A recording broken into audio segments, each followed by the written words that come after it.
dark. I know. Dark art, darling. Hang on. Is that better? Yeah. Yeah, that's good. That's good.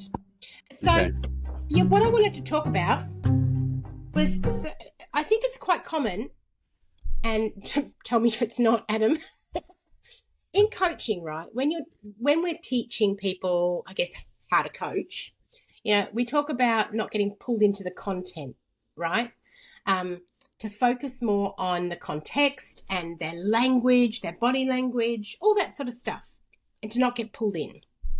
And one of the reasons for that, just one, is obviously as a coach or even as a counselor or a mentor, if they're telling you a story or something that's meaningful to them and they're crying, if you start crying along with them or get pulled into their emotion, it's difficult then to be sort of dissociated and see it from another perspective and stay clear-headed, isn't it? Because you've been pulled in to the emotional wave that they're riding.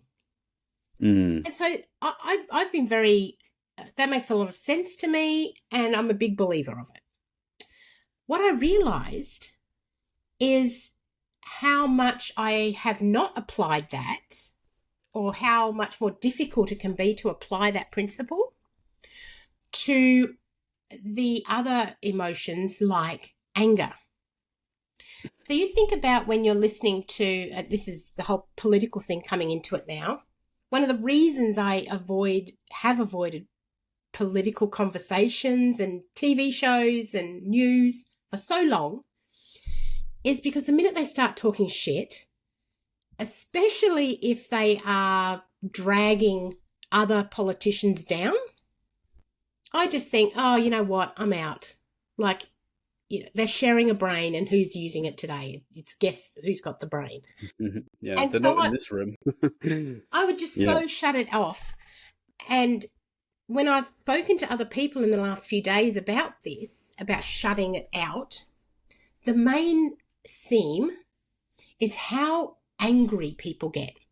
And the word that came through was, we start listening to someone pointing out their views or sharing their views, and instead of listening, then we get triggered and we prepare to defend our position.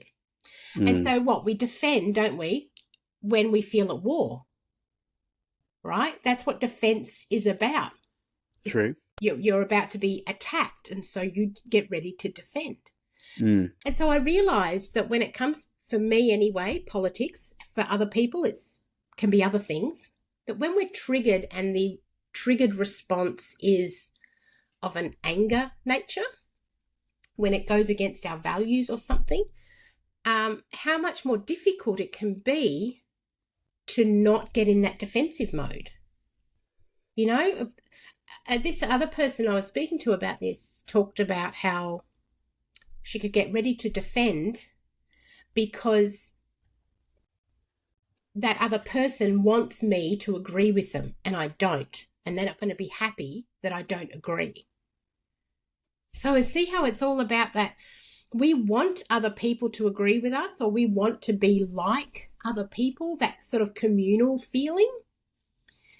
And yet the truth is, we also all want to be individual and be able to think individually and have our own take on things. It's a dichotomy of, like, what do we fucking want? Absolutely. And also, I mean, people are, they're not really aware what they're defending. People, like we said a couple of episodes ago, it's a good idea to sometimes think, hang on, is that my opinion, or have I taken that on board somewhere else? Yeah. You generally find, youngsters or kids will either go to the opposite political party to go against the parents or the primary caregivers or stuff, or they'll follow suit and they'll be like, well, why do you support that party? I don't know. My mum likes them. Always have. Always have done. Always, people don't think, do they? And like you say, I think it's it's great for sticking up for your views and all that kind of stuff. But what we know is the art of letting go. actually helps a lot more. If you kind of keep poking the wound's never going to close. And, no solutions are ever going to be found. This is controversial, but I grew up in a rather religious household, so there was no political party voting going on. So actually, I'd never voted for majority of the first part of my life, which is Wow, okay. sadly a little bit longer than I'd like at the moment. And but I then got into trading the currency markets and things. And people used to say, "What are your political views?" I'm like, "I don't care, because whatever makes the market move is all I'm interested in." Yeah. So therefore, you get to step out of it and let go, and you realise that actually, bless their hearts, if you're really honest, they all say one rhetoric to get in, and then do none of it, pretty much. Completely do the opposite, and you think, "Oh God, okay." So what you voted for is absolutely, silly, really. They do some good stuff because they have to, I guess. You're never going to please everybody, are you? No.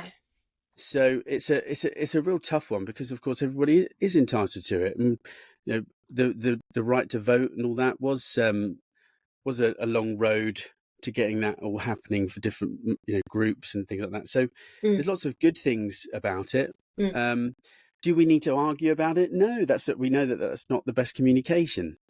That's what I was, at the crux of it, I suppose, is getting at, is actually practicing, and it takes practice, how to listen to someone's point of view. I know. Without feeling threatened.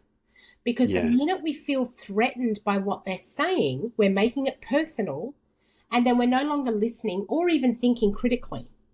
We're actually fighting then. We are preparing to defend. And that's a whole different biological response in our body and in our brain.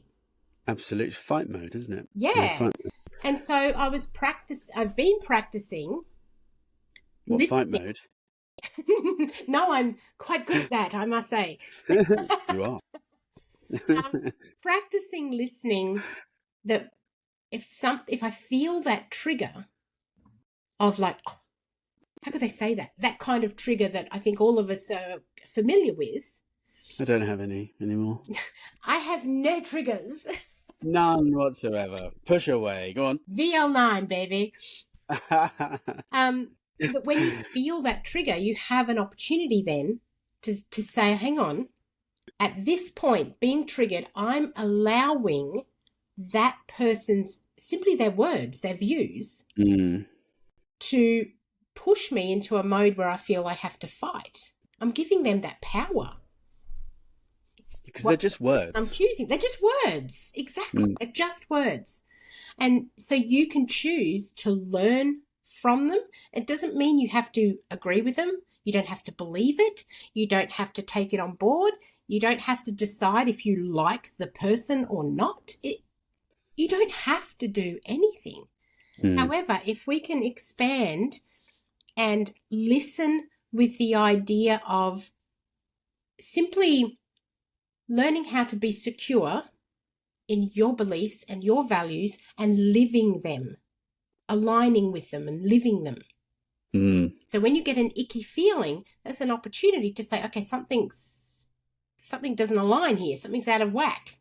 And rather than go into a fight or flight mode where you're not actively healing that part that's been triggered, you're not dealing with it. You're now just entering into a war phase. Yeah. And so that's not controlling it. That's not growing. It's none of that. So sucked. What do they say in Australia? It's getting sucked in, isn't it? You get sucked. That's right. You get sucked in. And so I think that that's something that we almost are programmed to do, is that we get sucked in emotionally to someone else's conversation, their beliefs, their whatever they're talking about, because we have this need, and it's human nature, this need to be alike, don't we? We want to know that people agree with us, because then, okay, I'm on the right track. Validation, yeah. Yeah, and that's why we have communities. It's why we gather. It's why we love sitting with our sporting teams, because we want to Yeah, I be love that. validated that we're all together. We find like-minded people because it makes us feel good to be amongst like-minded people. And Yes, it so does. it makes sense then that when someone is talking to us and we're not like-minded, we have a differing in our opinions on that or our beliefs or thoughts. The differing, I love it. That the world has conditioned us for that duality. It's conditioned us that, well, if you disagree with me, then you're against me. And yet it doesn't have to be like that. It doesn't have to be a war. We can have differing opinions and simply say, look, that's great for you. Yeah. I personally do not feel the same way, and that's okay. So anyway, what are you having for dinner? Exactly. Yeah. You know? Want a beer? Right. Yeah. And also realizing that people are not out to get you. They're not out at you. They're out for themselves. Ultimately. And if someone does not like the fact that you've said, hey, thanks for sharing. It's not my opinion. However, thanks for sharing yours with me. If that gets them in a tiz because they want you to, be on their side, then that's their journey. You're welcome. Absolutely. Enjoy that frustration that you're going to be feeling for the next however long because you couldn't convince me to be on your side or whatever. Yeah. You can only be convinced if you allow it. That person's going to go home and continue to be all like, "Urgh." Yeah. But remember, they're doing that to themselves. You're sitting at home having a cup of tea, not giving it a second thought. Exactly. You've moved on and wound yourself up for no reason. That's what I was thinking about. That's what I wanted to talk to you about today. And I've had this enlightenment about, politics. And so I'm grabbing it by the balls, Adam, and great. I'm learning and growing with it and, really looking at the reason that I avoided it for so long and having a voice about what that means for me and how I can grow through that and see politics as simply another environment that exists in our world and allow myself to give it meaning rather than other people, etc. Absolutely. Well, listen, Alison Burnett for Prime Minister. Anthony has quite often talked about, oh my God, you would go into awesome. politics. And I'm like, I have so many, well, they're not really skeletons anymore because pretty much my story's out there for anyone who wants to listen. I am just a walking offence, I think. That would be like... Yeah. Listen, I think it's bloody marvellous. It's called, I mean, look, it's full flavour, isn't it? Oh. At the end of the day. Thank you. I'm starting the full flavour party. And I personally love a full flavour myself. I love it. So that's the challenge, Adam. That's the challenge I'm putting out there is for us all to practice listening when we get triggered, listening and internalizing it without the emotion, without the need to defend ourselves. Simply listen and then be secure. Be secure in your own values and your own beliefs. And also know you don't have to change. However, if you want to, you can. That's the thing. I've heard, from someone I don't particularly gel with, shall we say. Who? I know. There are people like that. What? I have heard this person say many things that I roll my eyes at, and I'm working on I have never seen you roll your eyes, ever. Lies. I might just get some clips together. Of the... Land the plane, Adam. Oh my God. I've rolled my eyes plenty internally, with things this person might have said, although I will approach that differently now too and use it to think about what do I really think about that. However, there's been one or two things that person has said that's given me pause. And I want people to know it's okay to try the water. You know, like step your foot out and think, do you know what? I've never thought of it that way. Mm. What's the harm? Let me give it a go. And it either will feel good or it won't feel good. Yeah. What have you lost? You've taken control of that. And that's one of the things that I really dislike. That was one of my biggest dislikes about politics, is that it has become so much about not what a party stands for or a politician, not what the person stands for. It's about making sure it's just the opposite of what the other people are doing. That's it. It's just there's a duality there of where most of the advertising and most of the discussion is around what the other party are not doing. What I want from a politician is show me your passion, show me your values, show me what you are going to do and what you are passionate about and the reason you think it is the best thing for our community. I don't care what you think about the other party. It means nothing to me because it's all emotional. Tell me about you. I want to know about you. And they simply do not do that because they're all about, there's so little congruency in political parties because they don't have an individual voice. They've all got to agree on the same thing. So because there's no individual voice, there's no confidence in their own values and beliefs. So what's the easiest thing to do? Drag other people down. Yeah, absolutely. To get significance, yeah. Yeah. And so that's always been something that I have yet to be proven wrong about, is that a person who spends all their time simply rubbishing someone else, I'll show you a person who's afraid of their own beliefs and values and has no confidence in them. There we have it, ladies and gentlemen. Anyone who wants to challenge Alison Burnett, please email in to admin@talktrainco.com.au. Let's go. Yes. Pauline, if you're listening. Pauline, if you're listening, thanks for the pick. Come on, Pauline. Look, you love a Barney. She loves a good old chinwag. She does, doesn't she? Let's go. Let's get into it. Yeah, she goes for it. Yeah, brilliant. So get that tag out there. Don't worry, we'll cut that bit out. I didn't even think of that. So yes, I was like, well, if you want to call it out, you need to whack that on there. 100%. 100%. Do you see how new this is to me? How new the idea of talking about politics. And yeah, it started just hitting me in the face everywhere. I kept running. Not in a good way. Literally bumping in to politicians. And I would run the other way. And then seeing, on Facebook and things, friends of mine at a Trump rally and thinking, really? Oh, what does that, how's that making me feel? So it really did. And then people who just voicing their political opinions. And I found how often I would be unfriending people on Facebook because they were voicing a political view. It wasn't necessarily that I didn't like their view. It was just, you're talking politics, you're out to me.